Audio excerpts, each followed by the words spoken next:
In today's video, I'm going to show you how you can change your Call of Duty account name. So to change your Call of Duty account name, this is a simple thing to do. So the first thing you'll need to do is head over to callofduty.com and log into your account, or you can also do this through activision.com. So from here, what you can do is simply head over to your username in the top right hand corner, and then you can select basic info.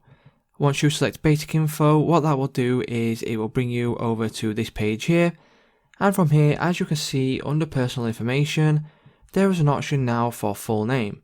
If you click on edit, what that will do is it will bring this drop down menu up right here, and you can change your name to whatever you like. So once you have changed your name on your account, you can simply click on save, and once you click on save, your name will then be changed. So it's just as simple to change your name on your Call of Duty account, guys. If this video did help you out, please leave a like on today's video, and I will see you in the next one.